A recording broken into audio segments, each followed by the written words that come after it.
I love it. Hello, hello, hello. Today I am here with Catherine Chadwick, and we are going to be talking all about our thoughts and the thoughts that we choose to entertain. I am super excited to jump into this conversation. For those of you that don't know me, my name is Sabrina Victoria.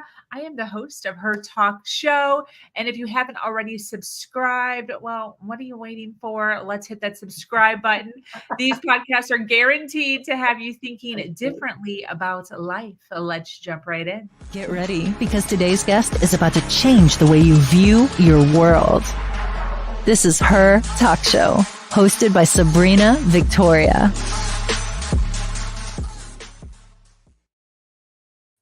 Live, welcome. And if you're listening on the replay, make sure you hashtag replay so we can send a hello. We have had over 500 women grace this stage, and we are adding another one to the list today.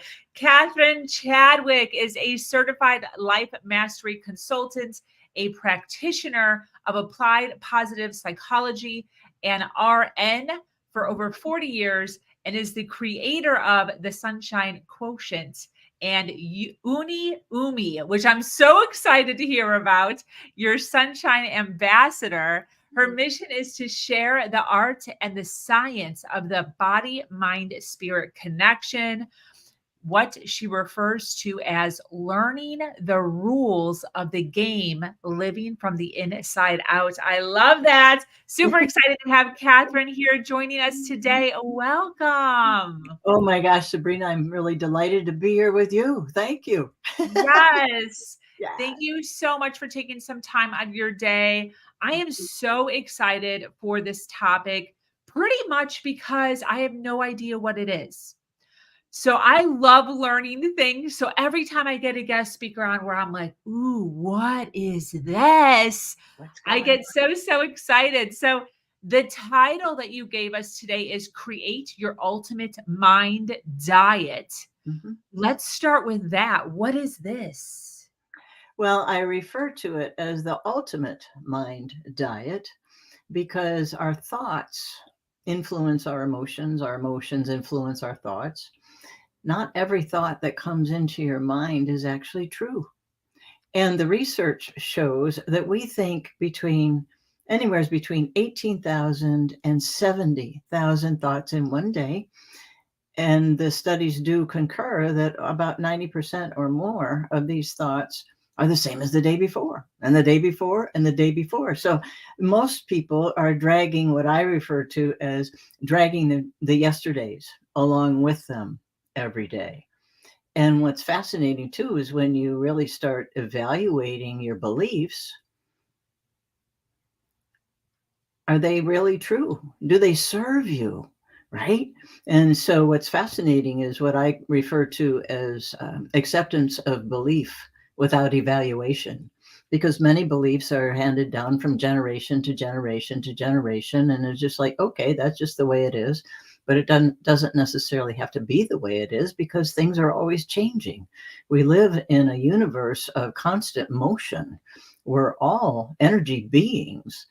And what's fascinating is that the upward spiral of the universal energy is always pulling us. And so we're not meant to not change. We're meant to evolve and expand. And so that's why what I refer to as the ultimate mind diet is so important, because we do have a choice as to what thoughts we entertain. And they, of course, influence how our body operates, because every thought, every emotion, every action has an energetic value to it. And, if you think of things on the emotional energetic scale, if you're depressed or angry, those are lower vibrations and they're not going to get you what you want, right? But if you're operating in higher vibrations of, curiosity, exploration and joy and, gratitude, and living in a world of abundance, that opens up much more creativity, much more possibility, and is way more solution oriented. the other thing to keep in mind too, because of how our body is connected, the body, mind, spirit is all connected. We're three-dimensional beings. We're being fueled by the universal energy. You don't make your heart beat. You don't breathe on your own. So let's learn how to work with this. There are universal laws and energy principles in play constantly. And for your thoughts and emotions, your body actually has a chemical cocktail reaction. And I won't get into the whole chemistry thing, but a higher vibrational thought or emotion is going to give you a much higher level vibrational cocktail reaction that allows your body to actually work on a better level. The stress hormones, as we all know, are not our friends over a period of extended time. They're useful in the flight or fight, to keep you safe. Don't step off that curb, and because there's a car coming, right? But to have that repeated over and over and over, it's very stressful, and that's what makes us sick. So the other 10% that I want people to be aware of is that the research shows that over 90% of human health illnesses and conditions are lifestyle induced. We have way more control over our health than most of us have been led to believe. And so Yes, that's very much part of my mission, for people to be aware of these things and have some strategies and some tools to make the changes, to create those new neural pathways that are going to benefit them. yes. Amazing, amazing value here. The first thing that I would love to kind of dig in a little bit deeper is this concept of not all of our thoughts are true. Because I think a lot of people, as silly and obvious as that sounds, Right. I think there's so many people that don't know that. Because they haven't been exposed to this type of thinking or this type of Yes. conversation, right? Yes. And So just let's dive into that a little bit. What exactly does that mean for the average human who maybe hasn't done any personal development? well, it is interesting, because the more personal development that a person does, and I believe that self-development is more of an adventure and an exploration. I don't think it has to be a millstone, right? Yeah. And I think that's a misconception right there. That people think it has to be arduous and miserable, and you're just going to be crumbling by the time you make any progress. But that's not necessarily true. Yeah. And so just this little bit of a conversation that we're having, I think that, how many people do you know that thought that mental fitness training was going to be really hard and difficult? Yeah. And what's fascinating is how I think the other thing that is important for people to understand, and also I think that this plays right into what you are talking about too, is the reticular activating system, or the RAS, is part of our brainstem. And a very simplified explanation of how that works is, I think of it as a synthesizer. So you're thinking about something, and so that thought travels down through your RAS, and then that's what you're on the lookout for. Think of like a scavenger hunt. Mm. And it narrows people's vision, because if you think you're on the scavenger hunt and you're looking for the yellow balloon, you're looking for the yellow balloon. And so because that's what you're looking for, that's the information that is coming back through. And so that doesn't even allow you to open up to that red Ferrari that's right over there. Yeah. And so that red Ferrari is over there, but unless people are open and on a bigger scavenger hunt, basically, right? Yeah. Then it makes a difference. And so that little narrow view, it limits people. And that's why not everything that comes into your mind is true, just because somebody told you that, or that's all you ever look for. There is so much more out there. Yeah. Yeah. You know what this reminds me of? This reminds me of a podcast that I was listening to maybe a year or two ago. And the guy speaking was talking about books and how we're taught or told that when you commit to a book, to read the whole book from front to back. Mhm. And that's what we've been taught. And if you don't finish the whole book, then there's this weight of this guilt of like, I didn't finish the whole book. And you won't go on to a new book, Right. even though it's super exciting because of the one book. And what he was talking about is very similar to what you're saying. It's like we're taught something and it doesn't even make any sense. Mhm.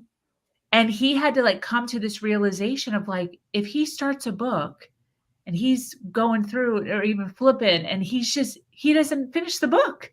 He's like, I have tons of books that I've started and just haven't finished because I thought it was going to interest me and then it just doesn't interest me. Exactly. And he just chalks it up to like, I don't have to finish the whole book. And then he Right. goes to a new book. Yeah. This is exactly what you're talking about though. It's like we stay stuck in one book for years. Never when we have a red Ferrari, a really good book that would totally resonate with us, but Right, we never get to it. because sometimes we're in the book, as you say, we don't even like the book. Yes. So simple, Mhm. yet stuff that so many people are stuck in. Right, right. The other thing I think that is important for people to know is that, we are vibrational beings. We're light beings. We're radiating light and information constantly. And when you think about how the energy radiates out from us, it's pretty much on average a little 3-foot, diameter going on around us. And that's why you have those gut feelings, or you feel the energy change when someone comes into the room, or you walk into a room and you realize that, oh, maybe I don't want to be here. Mm. And we have a choice to walk back out, Mhm. right?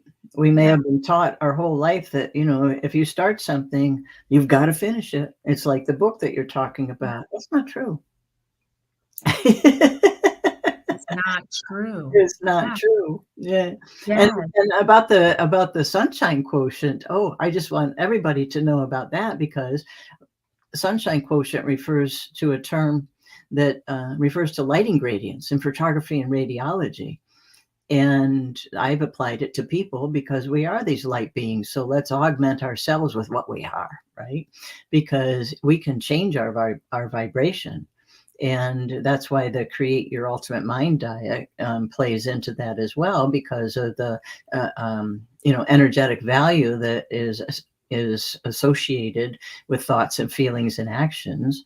And you can raise your level of vibration, and your level of vibration is a direct reflection of your level of radiance, and you can adjust it, right? And it's the first thing that anybody notices about somebody else is how bright are they, right? And so I think it's important.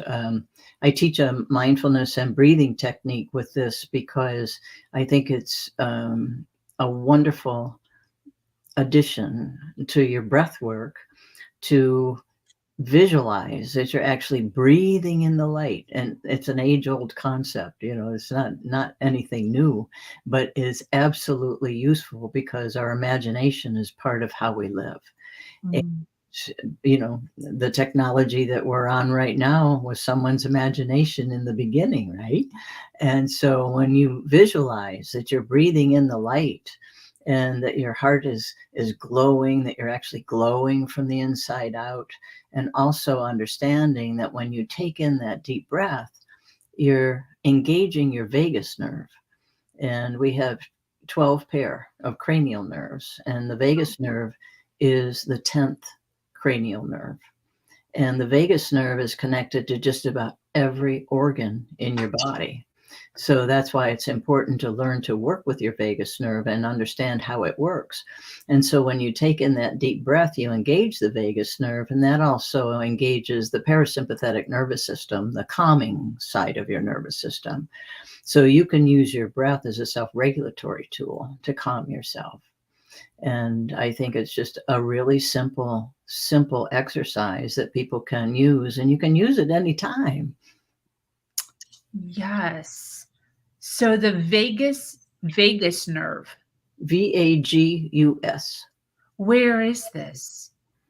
Oh, it's extensive. It comes here. It's connected, pardon me, actually to your vocal cords, your tongue. It's connected to your digestive system, your cardiovascular system, your liver, all of these things, your genitourinary system. And so what's fascinating is when you understand that by engaging this and calming it, that you're actually, nourishing yourself to a certain degree. And that can be done through breathing? Mm-hmm. Wow. Yeah. Just deep breathing. Mm-hmm. Breathe in through the nose. I mean, there are obviously different methods of breathing. And I don't know as one is necessarily better than the other. It's really what resonates with each person. Like the same nutritional diet doesn't work the same for everybody, right? Mm-hmm. And so, but the way I teach breathing, because it's simple, is just in through the nose. There's no specific count to it, but when you're doing the breath work deep enough to engage that vagus nerve, and you can actually feel the calmness come over you very soon. Yeah. As soon as you do it. Yeah. And then, if you are in a meeting and don't want to be real obvious about it, just let it out through the mouth. Or you can do a little more if you're actually concentrating more on the breath work, is to in through the nose and then out through the mouth, as if you're just gently blowing out a candle flame, which causes you to do a slower exhale. Ah, okay. Yes. And the beauty of it is, as you develop this type of a practice, you actually raise your level of self-awareness as you move forward with this. And when you do it, you raise your level of vibration. So, and we are much happier when we're in the higher vibrations than when we're in the lower ones. This is so interesting. And I really love this concept of the sunshine quotient and us being light beings. How does this connect to the UniUmi? Well, I wanted a sunshine ambassador. I wanted something that would spark attention for a child. And so that's why UniUmi is your sunshine ambassador, because I got in touch with my friend Vincent Kirsch, and he is a prolific character designer. He writes children's books as well, and he's a very creative guy. And I said, Vincent, I want a sunshine ambassador because I want something that kids are going to want to, be interested in. And so we went through the process, and this is UniUmi, your sunshine ambassador. And so there are other characters that are formulating in my imagination, but UniUmi is going strong right now. So this is for children.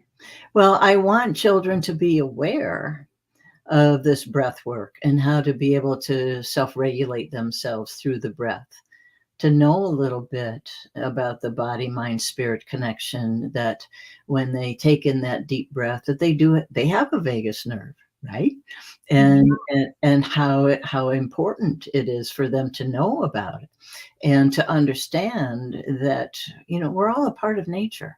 And so I think the more that we can know about the basics of how we operate, then the healthier we will be, the more self-assured we'll be, because when you learn to live from the inside out, you're not so susceptible to being batted around by all the circumstances. And there are many circumstances going on all of the time that we have absolutely no control over.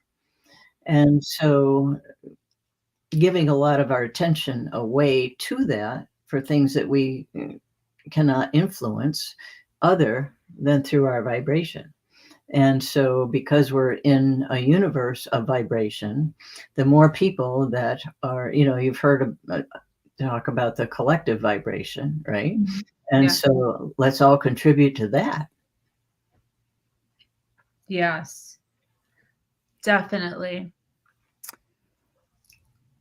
One of the things that I'm always curious about when I meet individuals like you who teach such a beautiful way of being Mm-hmm. to their community is, what was the spark? What was the pivot in your own life that led you to go down this path and then eventually create something as beautiful as the Sunshine Quotient? I had a big pivot in my early 20s. By the time I was 23 years old, I was head nurse of a small intensive care unit. And by the time I was 25, I was in a hip to breast back brace with the metal stays running up and down the back. My lumbar back had crumbled, and I fortunately had a beautiful repair. And my prescription was to wear this brace and walk at least 1 mile a day for a year. And so I'm back in Florida. I'm sleeping on a friend's couch. I've lost everything because I hadn't been able to work. And I had 2 bikinis and I had 2 back braces, and I didn't care what I looked like. I went to that beach every day. My mantra was, this is not going to be my life. Oh. And it was interesting because as I'm going through this process, I'm realizing that I was aware that, people that were coming into intensive care, many of them had not been taking care of themselves effectively for a very long time. And here I am in the same boat. I haven't been taking care of myself. I was running myself right into the ground. And the other sad part of that too was I wasn't the only one with the problem. And I'm like, wow, something is way off.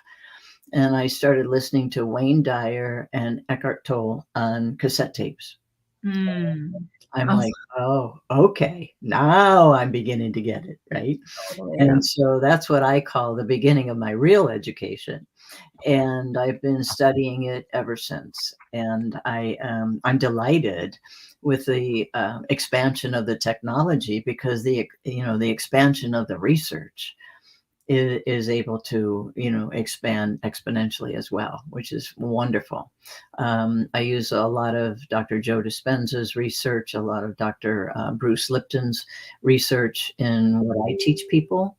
And I'm delighted to have these folks, and obviously others, that are doing research, and to boil it down and to give this information in actionable steps that they can actually take, and with a simple explanation of how things work and how their body operates. Because I really believe that when people understand more about how they operate and what control they have, then it's much easier to make the decision and then be intentional in taking the actions to support that decision.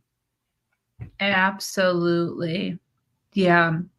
Speaking to individuals that are on a constant roller coaster of emotion and life, what is the first step? We have a ton of people listening live right now. They're obviously resonating with what you're saying. Somebody who they're like, okay, Catherine, I hear you. This all sounds very lovely. What's the first thing? What's the first thing? Should I go get a cassette tape from Wayne Dyer? What's the first step that somebody should take to dip their toe into the world that you're speaking of? I think that it doesn't, when somebody is at that point, it doesn't take much to say, okay, what is it that I really want? Mm. Right? Mm. Because I believe it's imperative for people to have a vision, to have a goal, obviously, of what they want, to help keep them on track because of that 10% that's open, right? And otherwise, we're subjected to all of these repetitive thoughts and things that actually don't serve us and take up an extraordinary amount of time. And we never get the time back. So let's stop. Let's do a little evaluation. And what lights you up, right? Mm. What is it that you want? What's your unique gift that you want to develop, that you want to be able to offer the world? Because I believe that we each have a unique gift. We all have strong suits, right? And when somebody is really delighted with what they're doing and living from the inside out, just think there's so much more to offer. And being that role model, it's amazing how many people that you can influence just by being happy, right? And so it takes a little getting to go there sometimes, but also understanding how the mind body operates and what steps can be taken, and also to understand that it doesn't have to be painful to make the changes. When you think about going to the grocery store every day for how many years, the same route, that well-worn path doesn't give you much more information other than, oh, I'm going to the grocery store again, right? Yes. But if you're willing to expand your horizons a little bit and say, okay, let me walk a couple of blocks or let me take a different path, through the woods or wherever it is you're going, you are open to so much more that's coming to you. And we're getting new information that comes to us constantly. So being open to that opens up way more possibilities. And when people start getting an inkling of this, that in itself is contagious. And so what I like to also encourage people to do is to develop their own curious observer. In some arenas, it's referred to as the witness, to look at yourself from the outside in and not be judgmental about it, but to say, gosh, what was I thinking that caused me to take that step? Or what's going on with that belief that it just keeps coming around again, but I still end up in the same place? And so that opens up a lot of possibilities as well, because I think the curiosity part of it has a little mischief to it too. And it takes the sting of the judgment out, which I think allows people to move forward much more quickly as far as developing new habits that move them in the direction that they want to go. Yeah, definitely. I agree with that. Some of what you are mentioning here is bringing me back to something that you said in the beginning of our podcast, when you said 90% of our thoughts are repetitive. Mm-hmm. And I am linking that also to another tidbit that we were talking about around negative thoughts. Mm-hmm. That's a lot of stuff that's like not helping us. Well, we do have that primitive brain, right? The survival part of us. And that's important to have that be functional when we want it to be functional, when we need it to kick in, right? But it doesn't serve us to keep that engaged constantly. And because what it does is it causes a lot of anxiety, people to worry, a lot of those negative thoughts, and oh my gosh, what if? Oh my gosh, what if the sky's falling, right? And gosh, I don't know what the percentage is, but I think it's like close to another 90% of things that people worry about never happen. Mm. Those things never happen. So when you think about all the time and the energy that's been given to that worrying, it's kind of like watching negative news, right? Yeah. It Yeah. just keeps you going down that path. And when you think about how that is also affecting those chemical cocktail reactions in your body, and that adrenaline and that cortisol over periods of time are hurting you. Mm. Your body isn't allowed to function optimally the way it's meant to. Yeah. And Yeah. so when you actually think about how you're affecting your physical health, that makes a difference for people when they begin to understand more about how that actually works. And it's in working order all the time. It just depends on how you want it to work, right? Yeah. Yeah. Definitely. One of the things that, with my own story that I remember very vividly, there were certain times during my life when I knew what I was doing was not the best way of doing it. Mhm. But then I would be like, but I don't know what the correct way is or what it even looks like. Mhm. And this is kind of coming up for me right now as far as the negative thoughts and the repetitive thinking. Those listening live right now, sitting thinking, yeah, actually, Catherine is totally right. But if this is the way that my mind works, then how is it supposed to work? Like, what is a healthy thought process throughout the day supposed to look like? Well, it is interesting because we all have those naysayer voices, that come around. It's just like, oh, well, you don't know enough. You might just want to wait on that because, gosh, there's no certainty. Well, but when you think about, we're always stepping into the unknown. Mhm. We think that, we have a good idea of what we want to happen, but there's no guarantee that either of us will be here tomorrow, right? And learning to live in the present moment is a gift Mm. because there's really nothing untoward happening in this present moment.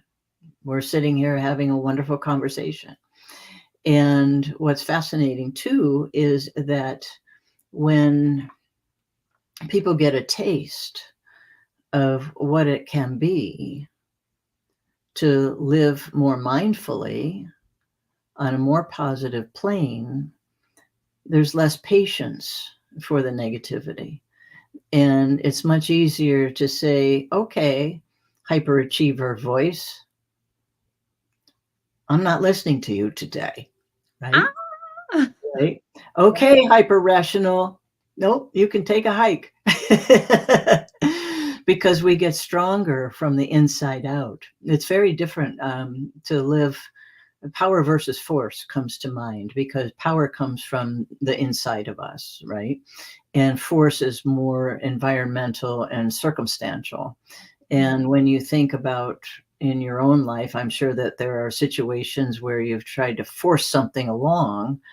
And what's interesting is the word try and the word force, it often comes together because it doesn't often move forward easily and it's not always successful. And life is actually more about an allowance. We live in an abundant universe.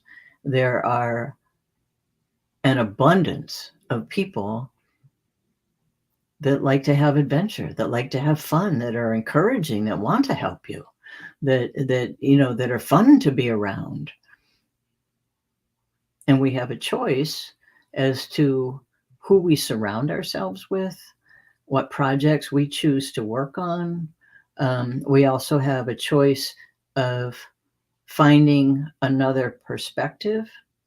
If we're in a situation where we can't really leave the job yet, or we can't get out of this relationship just yet, because of what's happening presently, It's very possible to look at the situation, the circumstance from a different perspective, actually get up and sit at a different chair at the table. Yeah. And all right, what are other ways that I can look at this?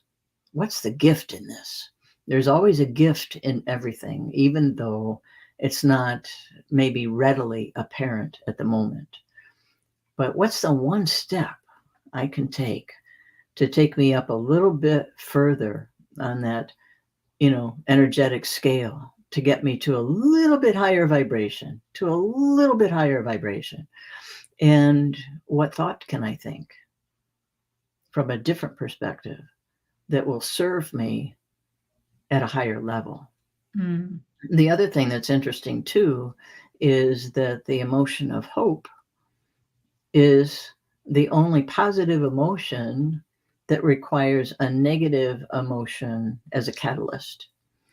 And the fascinating thing, and what I like people to be aware of in regard to hope, is that it's a beautiful bridge. Ah, yes. Mhm. It isn't a place you want to live all the time. Yeah. But there are certain situations that we all come up against, and you go, oh, okay. I can use hope as a bridge. Yes. And it also opens up to more positive possibilities, right? More positive options. And as we are presented with more of those, how fun is that? Yeah. Definitely. That's fantastic. This has been awesome. Well, I'm happy to be here with you. It's awesome being with you. This is great.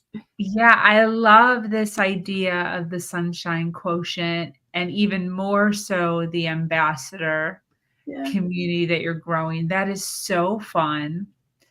Yeah. Thank you so much for being here, for hanging out with us, for everyone who's here listening live, by the way. Thank you for being here and for hanging out with us.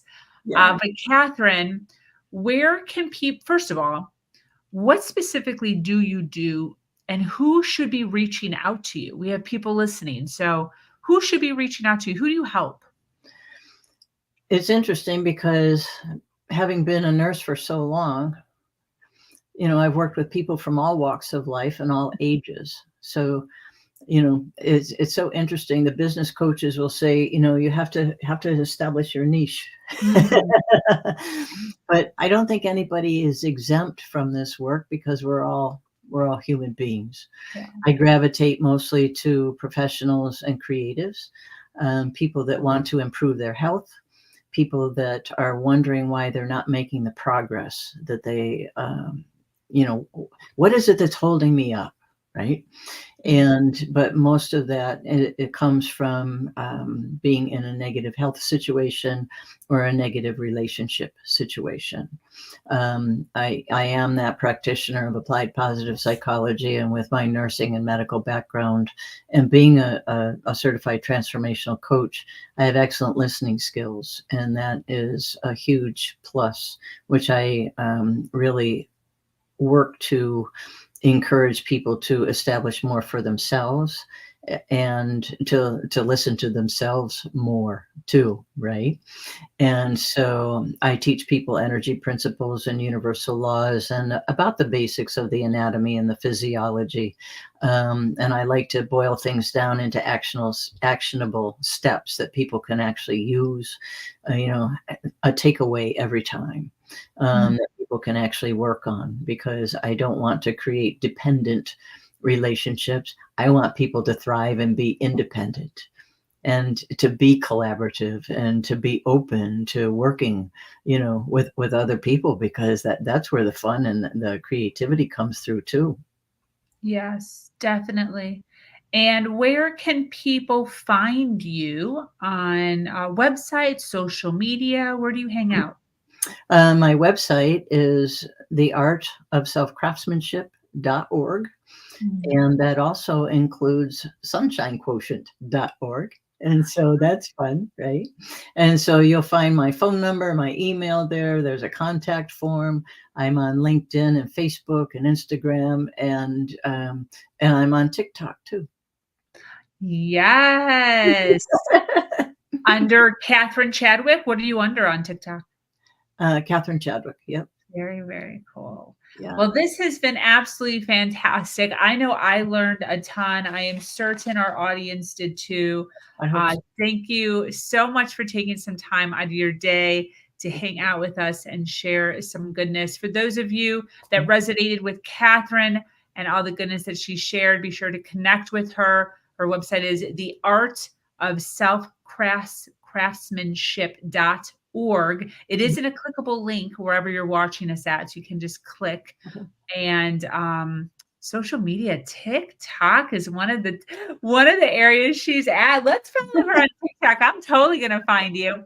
We love to connect people here on this platform in order to make sure we all continue to rise. Any closing thoughts, Catherine, as we close up? Oh gosh, I'm just delighted to be here and have this conversation with you. I think, I appreciate it, and I'm just delighted because I imagine that somebody has picked up a little tidbit that they can use, and that's always what I want people to go away with. And so, yeah, absolutely, breathe in the light, shine, and be bright. Yeah, raise your sunshine quotient, right? Yes. Yeah. I loved this. Thank you so much, Catherine, for being here. That brings us to the end of another incredible episode of Her Talk Show. Thank you, Catherine, for sharing your wisdom and inspiring us all. To our dedicated listeners, thank you for staying with us until the very end. Remember to follow, like, and share. Once again, I am your host, Sabrina Victoria, and I invite you to join our amazing community, Her Nation, where we continue to uplift each other every step of the way. As